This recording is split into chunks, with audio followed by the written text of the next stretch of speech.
What is up, YouTube? It's your boy Alex here from Team Generations, back again with another deck profile. Today we're going to be looking at a list for Sanctuary Guard Dragon. So this came out of the special Daigo set that we got, special set for English. I'm super happy that they actually did bring this to English. I wasn't sure for a while, and I have been testing this and a kind of like an MLB hybrid build for a little bit. So I wanted to bring you guys the pure variant. I think the MLB build is pretty interesting, and there definitely is room like for it if you wanted to, but I think my mindset after testing is more so just be as consistent as you can with Sanctuary Guard Dragon. I think this is pretty much the best going second deck in Standard right now, or V Premium, whatever you want to call it. Yeah, so I am super excited to bring this to you guys. Without further ado, let's jump right in. Alright, before we begin, I just wanted to give a huge shout out to all of you guys. Thank you guys so much for everybody who has subscribed so far.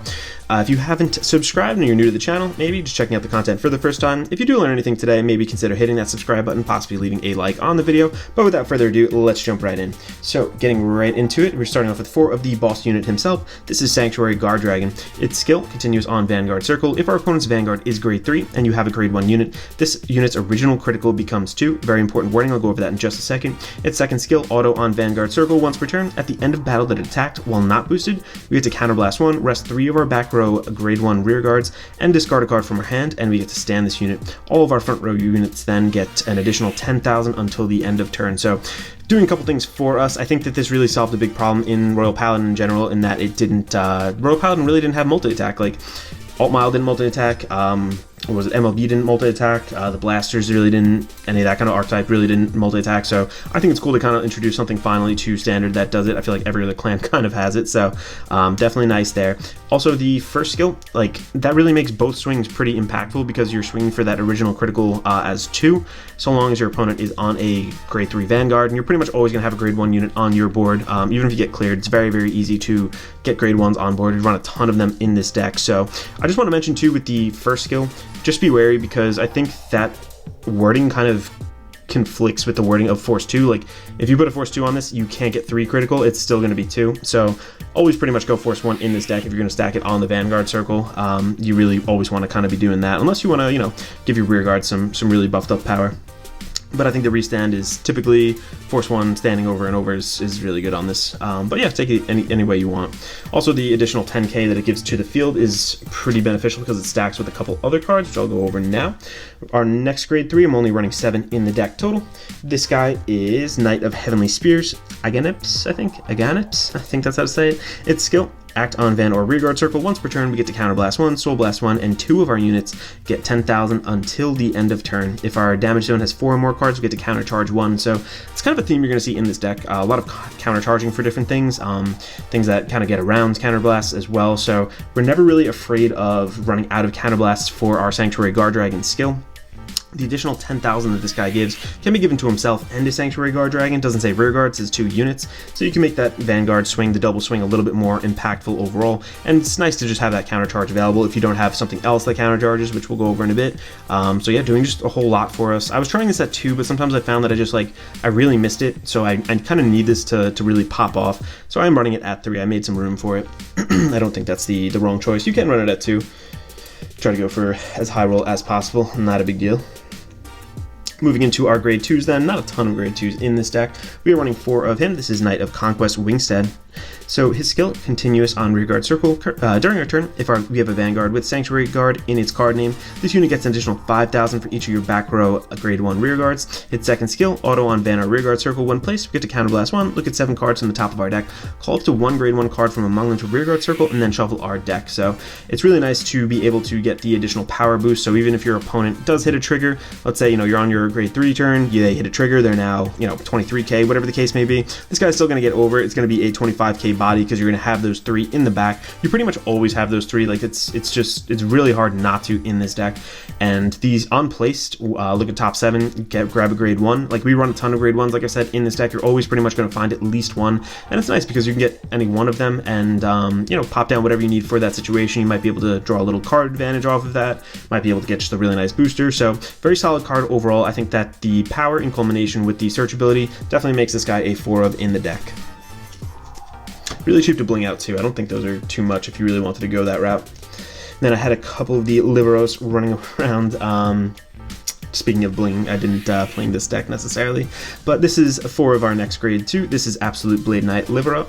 Its skill auto on ban or rearguard circle. When placed from hand, we get to counterblast 1, search our deck for up to 1 grade 2 card, call it an open rearguard circle, and shuffle our deck.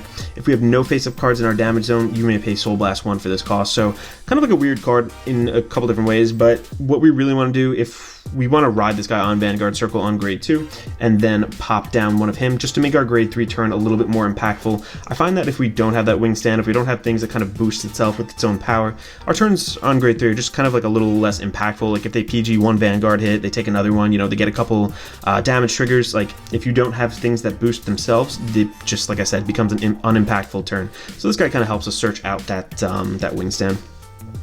And it's nice too because you can pay a Soul Blast, and not a ton of things in this deck do cost a Soul Blast outside of that grade 3. So yeah. Moving into our grade 1s though, that is all I'm running for the grade 2s. We are starting off with Authoritative Knight, how do you say this guy? Balizel, I think that's how to say it. Sorry. Anyway, its skill on auto on Vanguard Circle. When placed, we get to look at 7 cards from the top of our deck, reveal up to 1 Sanctuary Guard Dragon or Knight of Conquest Wingstand from among them, and put it into our hands, and then we get to shuffle our deck. Its second skill, auto on Rearguard Circle. When our Vanguard with Sanctuary Guard in its card name attacks, that unit gets at 10,000 until the end of battle. If you have no face-up cards in your damage zone, we get to countercharge 1, and this ability may only be used with a card with the same name once per turn. So 2 things really going on here. First off, that counter charge, like I said too, we run through Counterblast in this deck, but it's not a big deal because this, along with the other grade 3, kind of help us recharge that, so not a huge deal at all. The second skill also, I just want to mention that you have to do this. Essentially, there is no cost for it. So long as you hit the criteria, you have to do the skill, so you can't swing once with Sanctuary Guard Dragon, wait for the second swing to activate, you have to initially activate it. It's just kind of the rules. I know it's unfortunate. You might want to have hitting harder, I guess, on the second swing, but it is what it is. Also, that kind of guarantees us that counter charge for that Sanctuary Guard Dragon, so very necessary. And plus 2, riding this on grade 1 is not a big deal at all. You get to look at the top 7 to possibly fix your grade 2 ride, because we only run 8 in here, and we also get to search out a Sanctuary Guard Dragon, so adding consistency, adding that power, adding that little bit of counter charge, really making sure our Vanguard goes off. It's just a win all around, and I think this is definitely a 4 of. This is one of the cards, obviously, that came in the special set, so I think we are running it at a 4 of. Next up, kind of along that same vein of consistency, we're running 4 of the grade 3 searcher. This is going to be Laurel Knight Sisylas. So one of these came in the Sanctuary Guard Dragon set. I know that sucks. Like, they should have included more, I think, even if they were commons. I feel like this is like a big hump that people don't want to invest in the deck, possibly just because these guys are, I don't know, like $8-9, whatever they are. But this skill, just like any other grade 3 searcher in V Premium or Standard, this is basically placed from hand. Look at the top 5, call 1 card from among them to your hand, or I'm sorry, put one of them into your hand, and then ditch a card if you added 1 to hand. And its first skill is the 5,000 contingency is contingent upon just having no face-up damage in our damage zone, so not really hard to do in this deck. I feel like it could be a little bit easier to get off, but still not bad overall. We don't boost or anything like in this deck really, so I'm not really concerned with that 5,000 overall. So yeah, just really a consistency play with 4 of those grade 1 searchers. Moving on then, we are looking at our next grade 1. This is kind of like a draw engine. We are looking at 4 of Little Sage Marin. So her skill on Rearguard Circle, auto once per turn.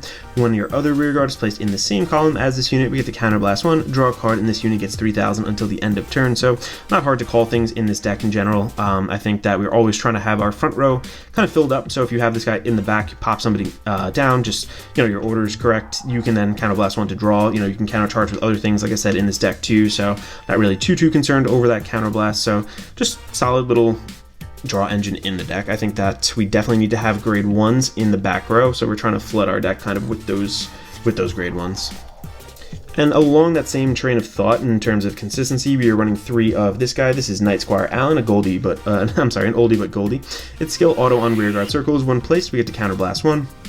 Call up to 1 card with a grade less than or equal to your Vanguard from your hand to rearguard circle, and if you call, draw a card, and this unit gets 3k until the end of turn. So the reason I run 3 of him and 4 of him is that because this card is a little bit more versatile. So let's say I pop him down.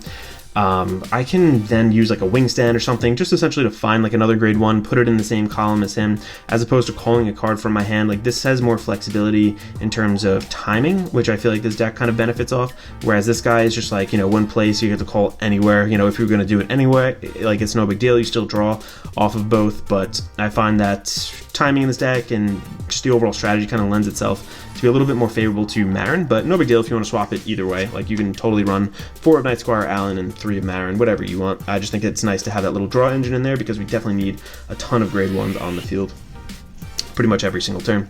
And then to round off, definitely, just last but not definitely least, this guy is Aggregate Angel. So kind of similar to the Shadow Paladin card, this guy's skill is continuous on rearguard circle. If we have 6 units, this unit gets an additional 15k. So like I said before, we just want to have units that boost themselves, kind of give yourself a lot of power. Now, if our back row is already filled with like, you know, all the grade 1s, we can pop this guy in the front. He becomes a 20k beater, give him, you know, an additional 10k off of Sanctuary, maybe give an additional 10k too off of the other grade 3, the supporting grade 3. It can make for a pretty powerful beater overall, maybe put a trigger on it. So I just think that, you know, we're gonna have our field filled anyway, just because we want, you know, the 1, 2, 3, 4 attacks per turn, and plus we want the back row just filled to rest so we can get that 4th attack off with Sanctuary Guard Dragon. So we kind of fulfill his criteria very easily in this deck.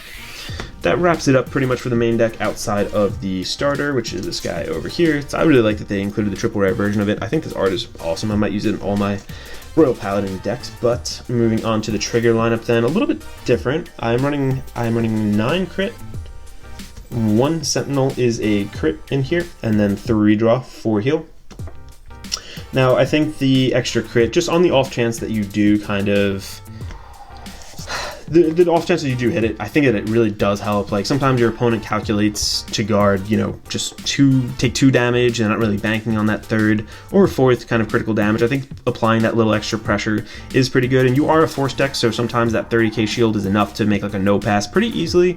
I think in like a, you know, an Excel deck, if this was an Excel deck, those kind of numbers definitely wouldn't work, but that is not the case. I think we do have a good amount of draw power as is, so we're not like desperately needing those draw triggers. I think they are very helpful in the early game, and they do help block out obviously large attack towards the end, but overall I think this is a pretty decent trigger lineup. I'm very happy with it. I think that I've seen this card a couple times and it's really won me games, so I'm including it in my deck, and that's just my kind of variation of it. So now I'm going to get into a test stand to show you kind of how the deck plays out, some of the little tips and tricks on how to kind of navigate it. So yeah, why don't we jump into that. Alright, let's shuffle this up and get a test hand kind of going. Like all of our test hands, we're just going to pretend we go first just to make it a little bit easier. I know I said that this is like pretty much the best going second deck in Standard. It can be considered that just because it gets that inherent pressure, so I really like it for that reason, but it still is effective going first because you still can get that restand off, but it just won't be 2 crit inherently, so not too bad. Let's then draw our hand. 1, 2, 3, 4, and 5. Alright, cool. 1, 2, 3, 4, 5, yep. We have a decent hand, actually. Wow, we actually have a pretty good hand overall. I'm just going to put back 1 trigger, see what we get. There we go. Oh, we got another Sank Guard, not too bad. So, kind of lacking in shield, but not a big deal for us. We don't expect, you know, to be eliminated on grade 2 or anything like that. Plus, we are going first, so not too terrible. Alright, cool. And let us stand and draw for our turn. Got another grade 1. I kind of do want him. I want to save him, I think. I could get another wing stand off of that. No, I actually don't need that. Alright, let's just... it actually sucks to ride a 5k body. Let's not do that. Let's ride into him. We're then going to draw off of that ride. Oh wow, we did get one anyway, so no big deal. We're going to draw 1, 2, 3, 4, 5, 6, and 7. And we didn't find... Nope, we didn't find either of them. The Sanctuary Guard Dragon or the wing stand, so no big deal though. We have both of them in our hands, and we're pretty set on that front. Gonna pass it over to our opponent then. We're gonna take a damage for their turn. Cool, a crit, pretty nice. We're gonna stand and draw for our turn now. Alright, so we got another one, no big deal. Let us ride the wing stand. I know we don't really want to ride him just because we do want him on the field for our grade 3 turn, but we didn't have a Liberat in hand, so oh well. Alright, let us then use his skill. We're gonna do one in place. We're going to counterblast 1. We're gonna look at the top 7. 1, 2, 3, 4, 5, 6, 7. A lot of search power in this deck. Let's call a grade 1 to our rearguard circle. Cool, we're going to call that actually there because we do want to potentially draw off that next turn by placing another grade 3 in that column to support grade 3. I'm going to pop that down there probably. Nice thing is that guy countercharges too. If you watch the profile, you see that. All right, let's. Is that all I'm gonna do? Let me think about this. Yeah, I think that's all we need. All right, let's pass. Or I'm sorry, let's actually swing. There we go. Boom. No trigger, but we do get a wing stand, so that's pretty nice. So we're gonna have good rear guards to swing with next turn. Over to our opponent. Let's take 2, 1, and 2. All right. Wow. Look at that. 2 triggers. Can't make it up. All right. Stand and draw. You're then going to ride the Sanctuary Guard Dragon. Looks like Alan wanted to ride there, but I'm actually going to put this on my Vanguard circle just because my rear guards will be beefed up because I'm going to have a wing stand and one of the, I always forget his name, the Agnips? Yeah, Agnips on the rear guard circle too. So let me just think about this for a second. Let us then, let's call 1, and let's call, I don't have 4 damage actually, so I want to make sure I'm going to be able to get his thing off, so I can use 2 and still be alright. Alright, cool. So I'm actually going to call... Let's call 1 over here. No, let's call the Allen actually back there, sorry. I'm going to call the Allen over there. We're going to call the wing stand here. We're going to call this guy here. We're going to use his skill. We're going to then counterblast 1 and draw a card. We are then going to use... Do I want? No, I don't want to use his. Alright, so we're going to use his skill. We're going to Soul Blast 1, Counterblast 1. Oops. Take that out of my damage zone there. Soul Blast 1, Counterblast 1. And this guy's going to countercharge us for the Sanctuary Guard Dragon, so I'm not too worried there. And then 2 of our units get 10,000, so I'm going to choose... I am going to choose him and himself and the Sanctuary Guard Dragon, so very, very beneficial there. So we're going to swing the Sanctuary Guard Dragon now. This is going to be a twin drive also. The auto skill for this guy goes off when our Vanguard Sanctuary Guard in its card name attacks, so this gets another 10,000. This is going to be 1, 2, 3, 4. This is going to be 43. Single crit though, because our opponent is not on our Vanguard circle, or our opponent is not on grade 3 yet, sorry.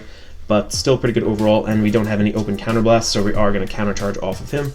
Let's drive check, all effects there, so it's going to be 53, 2 crit, boom, 63. I'm going to heal 1 out. I'm going to heal this guy over here, and now I'm going to activate his skill. I'm going to counterblast 1. I'm going to discard a card from my hand. What don't I need? What don't I need? I don't need this, really.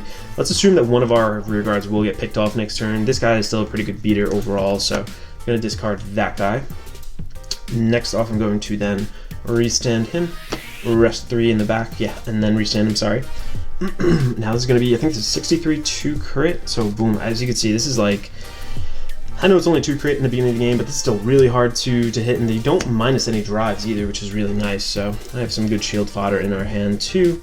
Let's swing down here. This is going to be 23, and this is going to be 25, so that's kind of the idea of the deck. You just kind of want to do the same thing almost every turn. These guys power up your row, your Sanctuary Guard Dragon, your back row never boosts, your wing stand gets power in and of himself, plus this guy also has a rear guard, it's not too bad, so that's just really the general gist of this. I hope you guys did learn something during this video. If you guys did appreciate, or if you guys did learn anything, maybe just leave a like on the video, also possibly subscribe to the channel. But this is Alex from Team Generations, signing out.